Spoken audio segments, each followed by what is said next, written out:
Hello प्यारे बच्चों, कैसे हो आप सभी। आई होप कि आप सभी बहुत अच्छे होंगे। मैं ब्रजेश गौतम आपके साथ आपके अपने यूट्यूब चैनल पीपी बोर्ड ज्ञान विद्या में। तो बच्चों, आज हम अपने इस वीडियो में करने वाले हैं क्लास 10th का चैप्टर 2 बहुपद। तो बच्चों देखो, मैंने पहले बोला दोनों किसी भी चैप्टर को करने से पहले उसके कॉन्सेप्ट को समझना चाहिए कि उसमें है क्या क्या। जब तक कॉन्सेप्ट को नहीं समझोगे तब तक आप कुछ नहीं कर सकते उस चैप्टर में। चैप्टर के आप किसी भी क्षेत्र में चले जाए, जब उस क्षेत्र के बारे में नहीं समझोगे, जैसे आप खेती बाड़ी करते, जब तक खेती बाड़ी के बारे में नहीं समझोगे, उसमें खाद बीज कितना डल के बीघा कितनी बीघा खेत है, तो उसमें किस बीघे के हिसाब से आपका अनाज डलेगा, किस हिसाब से अभी खाद डली जाता है, पता नहीं होता तो आप कुछ नहीं कर सकते। डलना है आपका 100 ग्राम का बीघा, आप डाल दो 500 ग्राम का, हो जाएगा खेती। ज्यादा खाना हो जाएगा तो आपकी फसल नहीं होगी।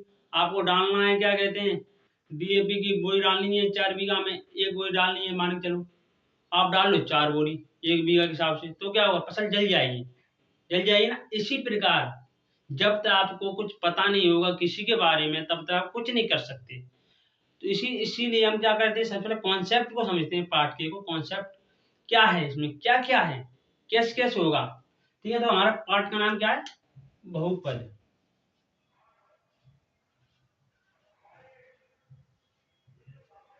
क्या है बहुपद। सबसे पहले हम समझते हैं बहुपद होता क्या है। बहुपद होता क्या है, यानी बहुपद होता क्या, चर तथा अचर, इसका चर तथा अचर संख्याओं का मेल बहुपद कहलाता है। आप कहोगे सर चर अचर क्या होता है, हम वो भी समझते हैं चर अचर क्या होता है। तो बहुपद समझ पर चर अचर समझ लें, समझो ना, चलो आओ। क्या है चर और अचर।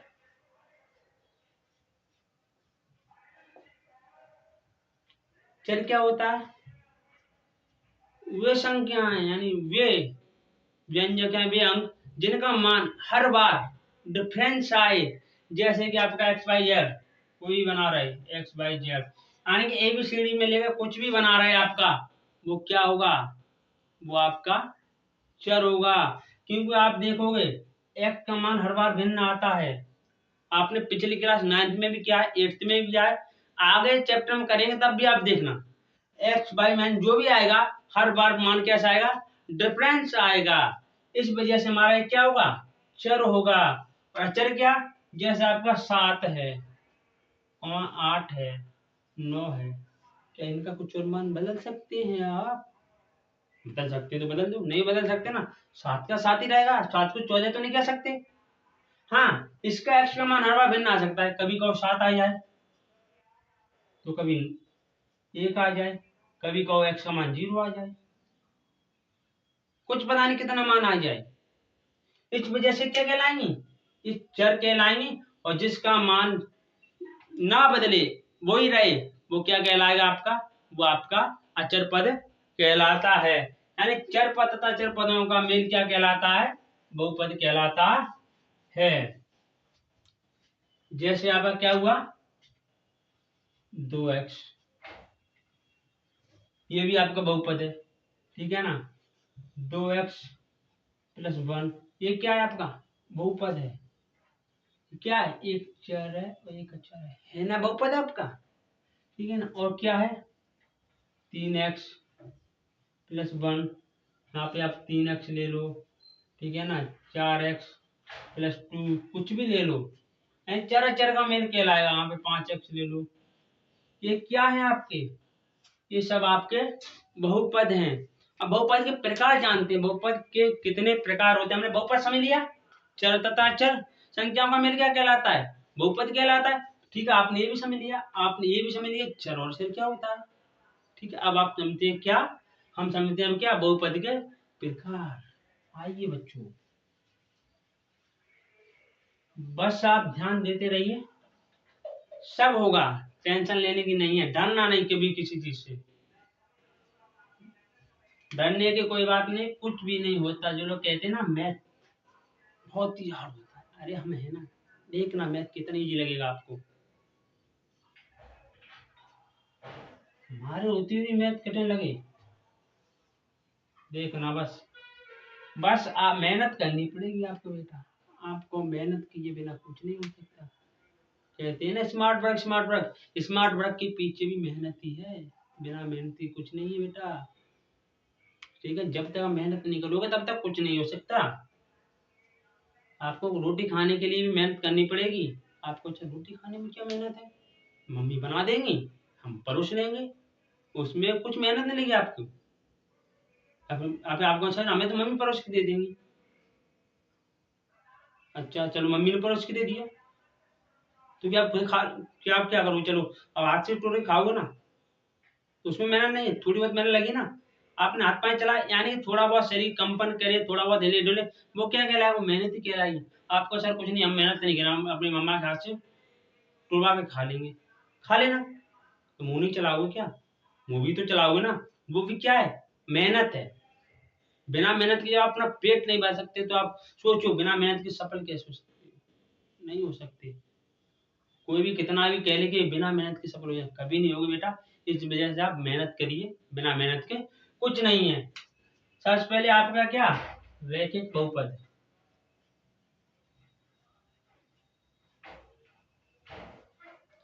रैखिक बहुपद और क्या, द्विघात बहुपद। फिर तीसरा वाक्य का होता है आपका क्या, त्रिघात बहुपद।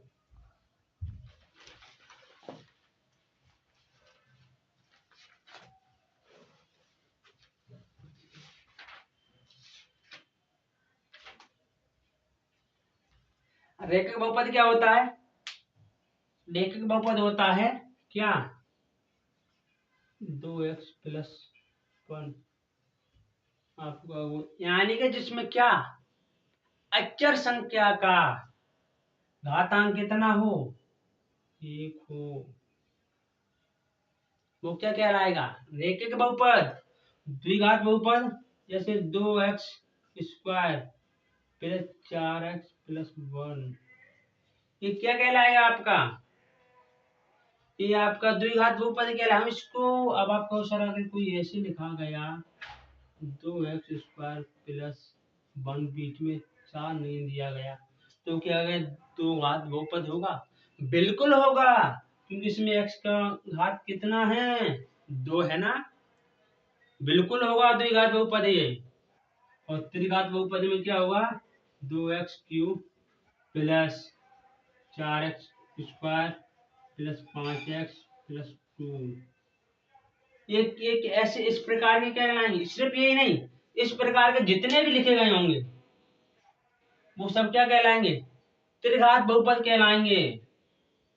इस प्रकार के लिखे गए क्या कहलाएंगे, यानी कि जिसपे हाईएस्ट घात कितनी हो, 3 हो, बीच में भले से 2 ना दिए गए हो, वाला के भी दिया गया हो 2x³ + 1, फिर भी आपका क्या है, त्रिघात बहुपद है।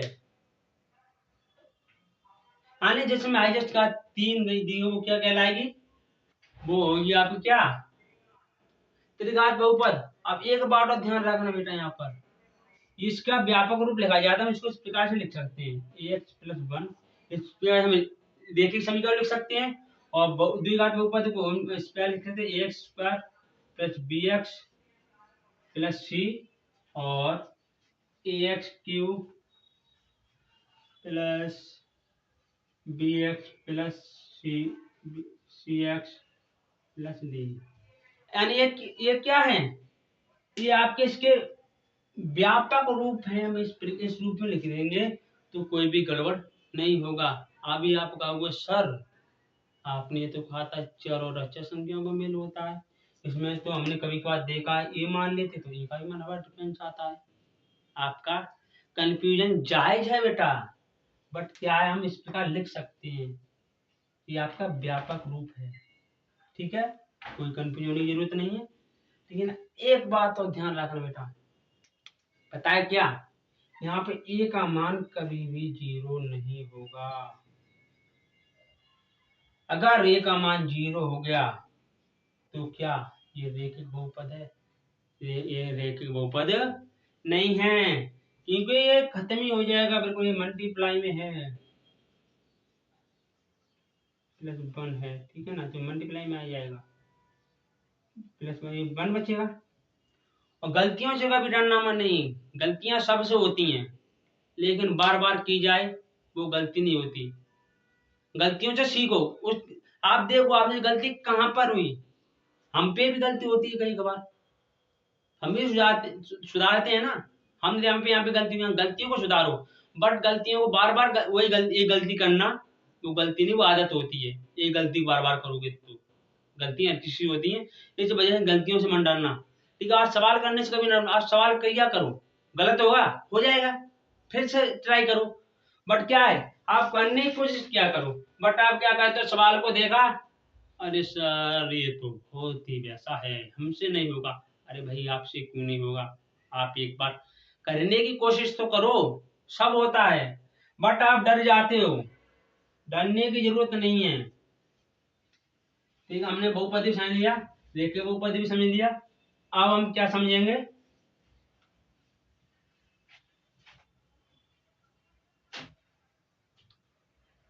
अब आता है क्या, घात, सबसे में घातांक नियम आ गया। अब आपका क्या आएगा, बहुपद अब आता है क्या, पता है? आपका अगर ये ऐसे लिख गया, मान चलो अब आता है आपका रैखिक समीकरण कैसे लिखा जाएगा। जैसे आपका रैखिक समीकरण ए एक्स प्लस बराबर 0, अगर हमने बराबर 0 कर दिया तो ये क्या हो गया, ये क्या हो गया आपका रैखिक समीकरण हो गया, बराबर में 0 लग गया, तुम्हारा क्या हो गया, रैखिक समीकरण हो गया। इसी प्रकार a x square plus b x plus c बराबर में 0 लिख दिया, क्या हो गया, ये द्विघात समीकरण हो गया। इस प्रकार इसमें भी हम बराबर 0 लिखेंगे तो क्या हो जाएगा, समीकरण बन जाएगा, क्यों, क्योंकि इसके इक्वल टू में आ गया, इस वजह क्या बन जाएंगे, ये समीकरण बन जाएंगे, जब तक इसके बराबर नहीं होगा। वो क्या है, ये बहुपद है, ठीक है बेटा।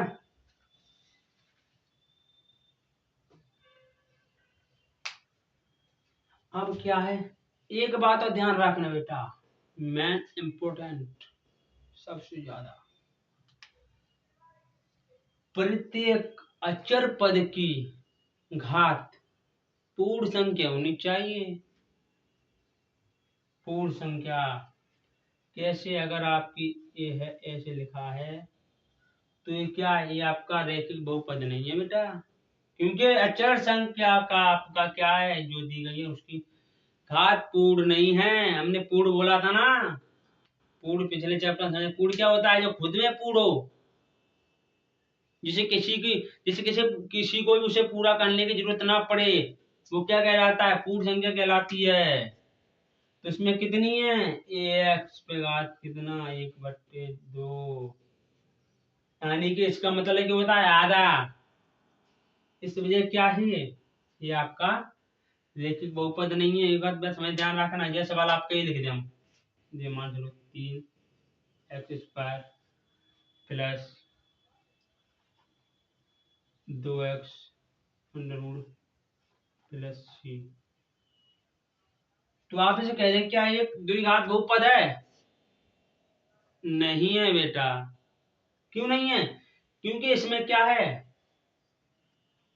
इसमें घात पूर्ण नहीं है, हमने क्या बोला है, हमेशा ध्यान रखना, अचर संख्या की घात पूर्ण होनी चाहिए, अगर पूर्ण नहीं है तो वो आपका बहुपद नहीं होगा, तो इसकी कैसे लिखा जाएगा, ये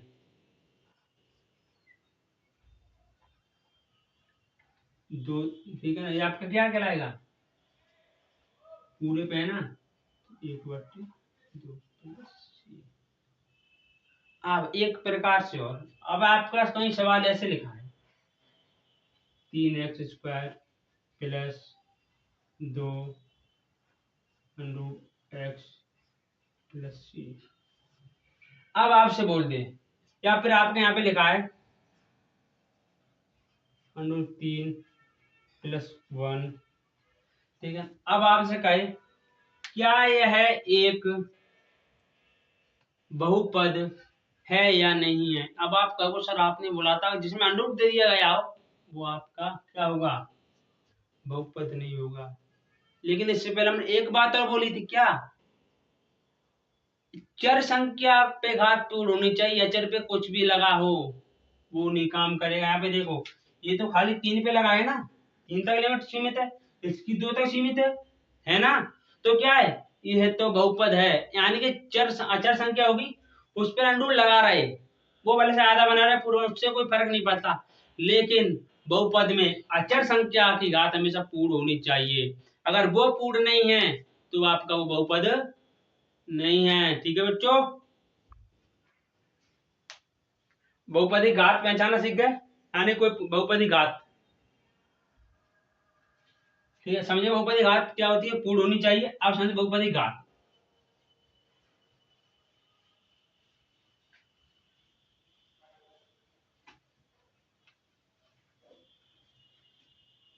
क्या अगर आपसे कहते बहुपदी घात, जैसे 2x² प्लस 3x प्लस 1। अब इसमें क्या है, इसमें बहुपदी घात बताइए, तो इसमें बहुपदी घात क्या होगी,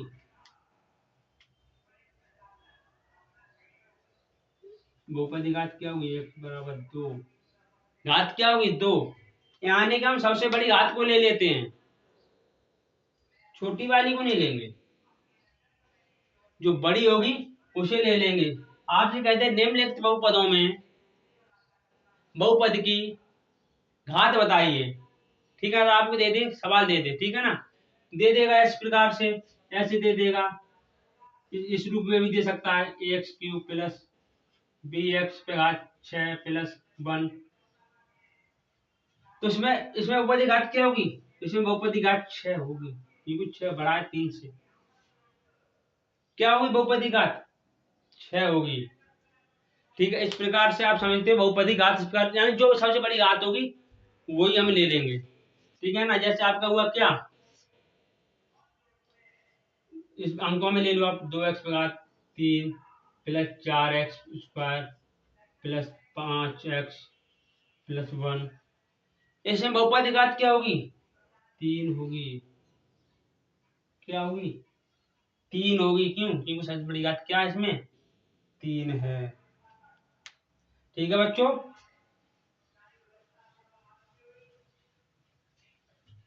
आपको समझ में आ गया, रेखीय बहुपद, द्विघात बहुपद और त्रिघात बहुपद, तीनों समझ में आ गए। ठीक है, नहीं समझ में आया हो तो एक बार और देख लो आप, कोई नहीं, हम एक बार और बता देंगे। यानी कि जिस ax+1 और ax² प्लस bx+1 और ax³ plus bx² plus cx+1, ये आपका क्या होगा, यानी जिसकी घात हाई घात क्या होगी, 3 घात होगी, वो क्या कहलाएगा, वो त्रिघात बहुपद कहलाएगा। जिसमें घात 2 होगी वो क्या कहलाएगा, द्विघात बहुपद कहलाएगा। जिसमें घात 1 होगी उसमें क्या कहलाएगा, वह क्या कहलाएगा, वो क्या कहलाएगा आपका रैखिक बहुपद कहलाएगा। अगर कहीं आपका कोई सवाल दे दिया ax/0 प्लस 1, अब कहे क्या यह एक रैखिक बहुपद है, या फिर क्या है एक बहुपद है। तो आपका वो सर ने बोला था कि चर तथा अचर संख्याओं के मेल को हम क्या कहते हैं, बहुपद कहते हैं। तो ये तो बहुपद होगा, होगा, अरे नहीं होगा बच्चों, नहीं होगा। अच्छा कैसे नहीं होगा, हम बताते हैं कैसे नहीं होगा। अगर किसी भी अंक बीजगणित संख्या पे चाहे संख्या पे घात 0 चढ़ी हो उसका मान 1 होता है, हमेशा ध्यान रखना बच्चों। तो ये तो ax+1 हो गया, कहाँ बना बहुपद, ये तो आपके अंकों के जब ये व्यापक रूप होता है जिसे हम इस रूप में लिख सकते हैं। इतना तो आपको पता है, इस रूप में लिख सकते हैं, इतना तो पता है। तो ये नहीं है ना, नहीं है ना, देखे बहुपद, नहीं है बहुपद। ठीक है ना बेटा।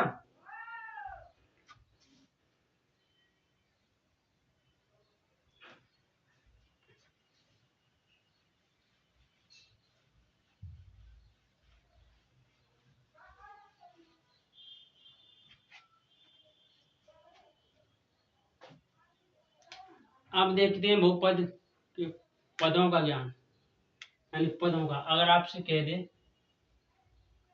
क्या 2x प्लस 1, यानी क्या बहुपद के पदों की पहचान, हम बहुपदों पदों की पहचान कैसे करें? कितने पद हैं?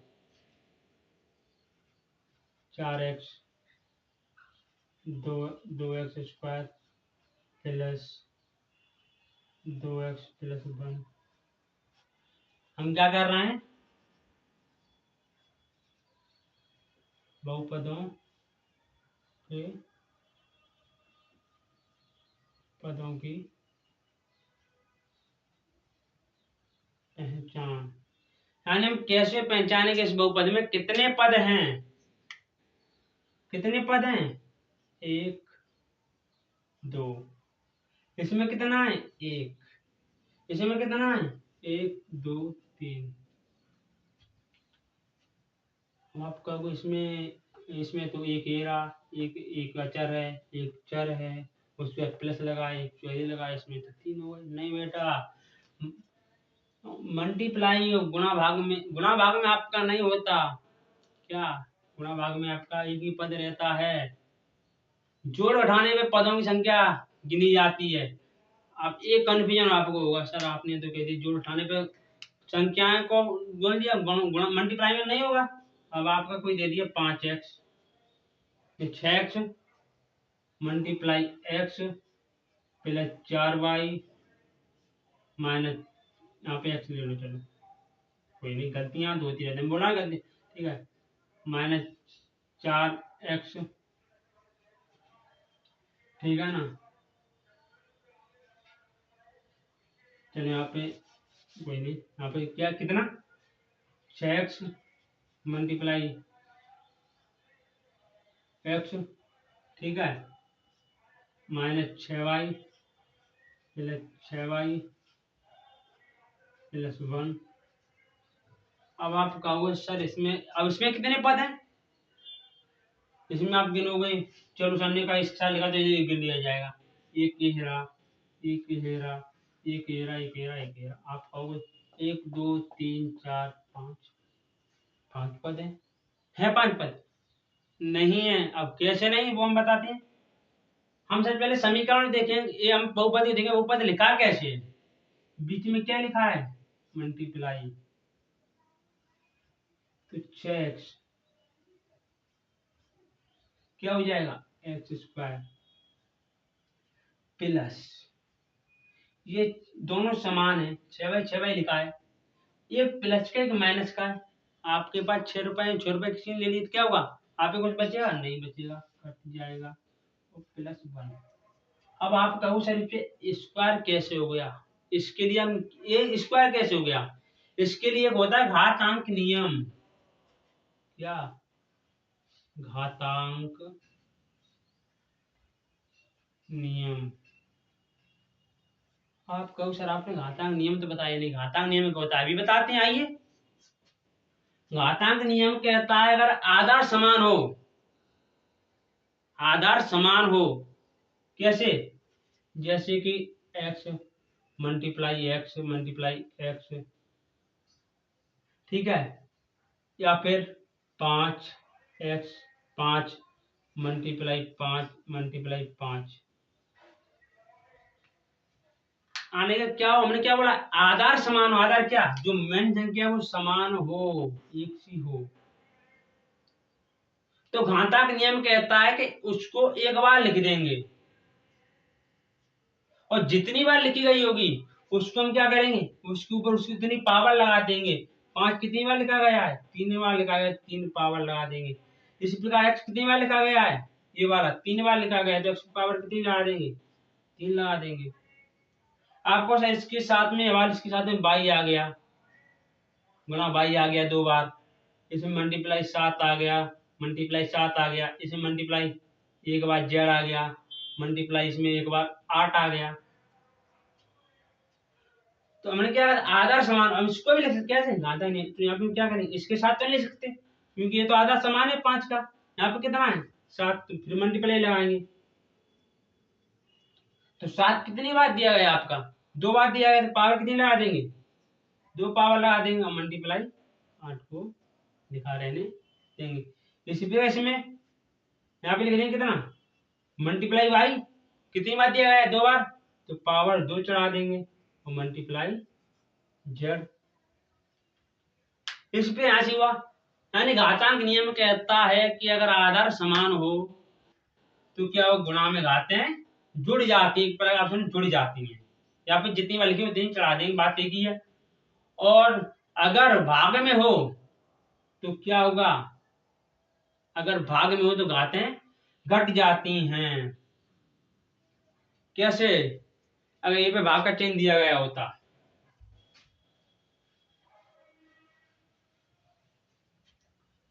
देखो और यहाँ पे दिया जाता x भागित x भागित x भागित y भागित y, ठीक है, तुम क्या करेंगे x, ठीक है,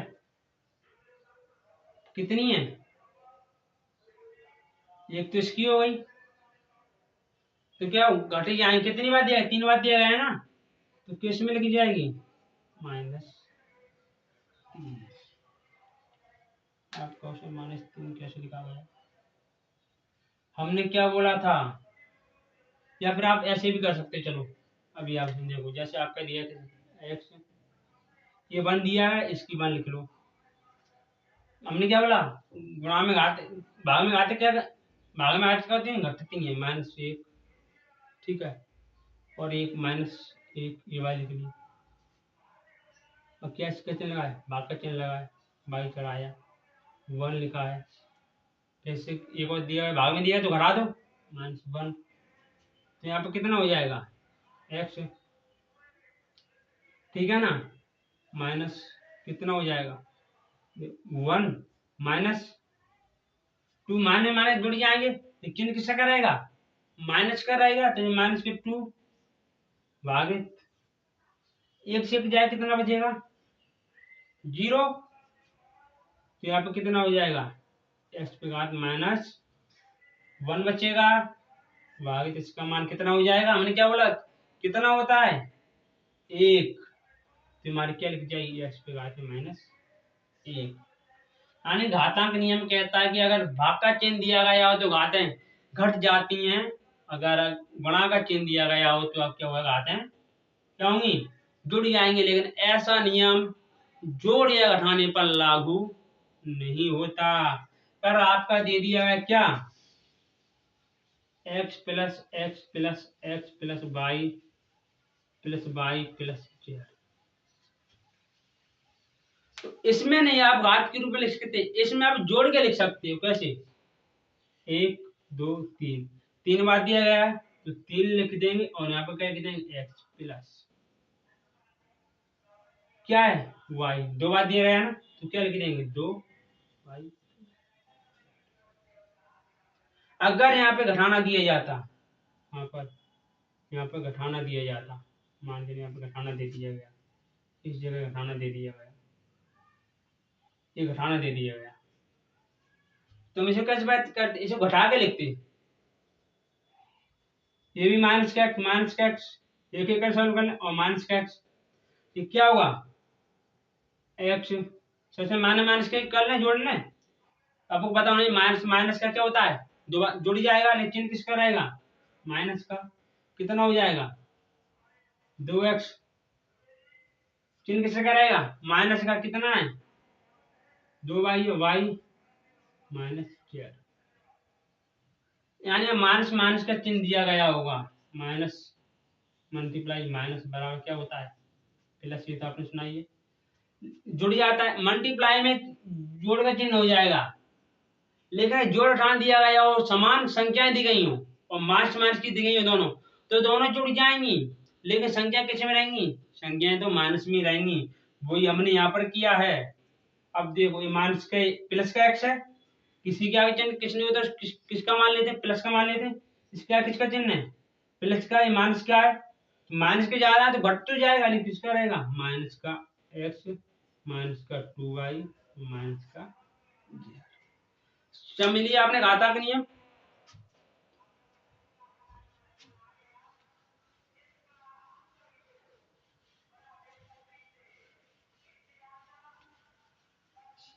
आपने घातांक नियम भी समझ लिया, बहुपद को पहचानना समझ लिया, चेहरा समझ लिया। ठीक है, अब हम क्या समझेंगे, बहुपद। अब हम समझे क्या, द्विघात समीकरण और बहुपद और रेखिक समीकरण इस प्रकार लिखे जाएंगे। जैसे आपका दे दिया क्या, ax प्लस 1, ये आप क्या है, ये आपका बहुपद है, इसके बराबर हम लिख देंगे। क्या हो गया, यह है आपका रैखिक समीकरण हो गया। ठीक है, ax स्क्वायर प्लस √3, ठीक है ना, x प्लस 2 बराबर 0। ये क्या है आपका, यहाँ पे संख्या लिख रहे हैं, कोई नहीं, गलतियां होती रहती हैं। 4, यहाँ पर क्या है, यह है आपका द्विघात समीकरण है। क्या है आपका, द्विघात समीकरण है आपका। ठीक है, आप समझ, ठीक है, द्विघात समीकरण, त्रिघात समीकरण होता तो कैसे लिखा जाता, 4x³ plus 4x plus 5x plus 1 बराबर 0। यानी बराबर में 0 लिख जाए तो क्या कहलाएगा, वो और ax प्लस 1, ये क्या आपका, ये आपका बहुपद है। क्या है आपका, ये आपका बहुपद है। ठीक है, समझ गए आप। यानी बराबर में बस 0 लिख जाए तो क्या हो जाएगा, बहु क्या हो जाएगा, समीकरण बन जाएगा। ये आपका रैखिक समीकरण बनेगा, ये आपका द्विघात समीकरण बनेगा, ये आपका क्या बन गया, त्रिघात समीकरण बन गया। अब हम क्या, अब आता है एक व्यंजक, व्यंजक, व्यंजक कैसे लिखा जाएगा,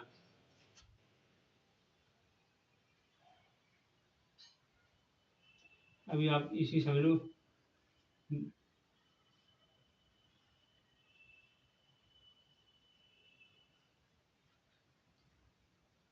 यह आप क्या हुआ, व्यंजक होगा। यानी क्या, आपके वैसे तो सारे व्यंजक यानी सभी बहुपद व्यंजक हो सकते हैं, लेकिन सभी व्यंजक बहुपद नहीं हो सकते। यानी कि इस रूप में लिखा गया सभी क्या कहलाएंगे, व्यंजक कहलाएंगे। अब आप कहोगे व्यंजक, सभी व्यंजक बहुपद क्यों नहीं हो सकते, जबकि सभी बहुपद व्यंजक होते हैं। क्यों, क्योंकि इसमें घात अधूरी है, इस वजह से व्यंजक होते हैं। इस वजह से व्यंजक सभी बहुपद नहीं हो सकते, लेकिन हम बहुपद को इस रूप में लिख तो सकते हैं, बस क्या है, घात ही तो पूर्ण होगी उसमें। इस वजह से क्या होगा, सभी व्यंजक बहुपद तो होंगे, लेकिन सभी बहुपद व्यंजक नहीं होंगे। ठीक है, यहाँ पर क्या है, यह है आपका रैखिक समीकरण है। ये आपका क्या है, द्विघात समीकरण है। यह है आपका क्या है, यह है आपका त्रिघात समीकरण है। समझ गए बच्चों।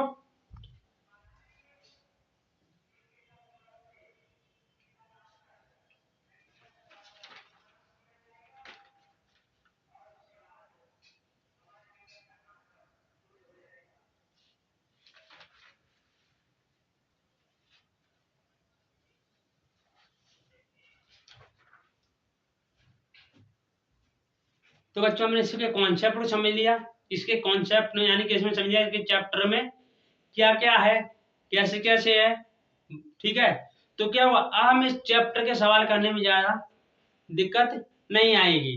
ठीक है बच्चों, अगर आपको अब कोई भी इस चैप्टर से संबंधित डाउट हो या फिर कोई पॉइंट समझ में ना आया हो तो वो आप कमेंट बॉक्स में बता सकते हैं, और आप ऐसे हमारे साथ बने रहिए, हम आपको और भी अच्छा करने की कोशिश करेंगे।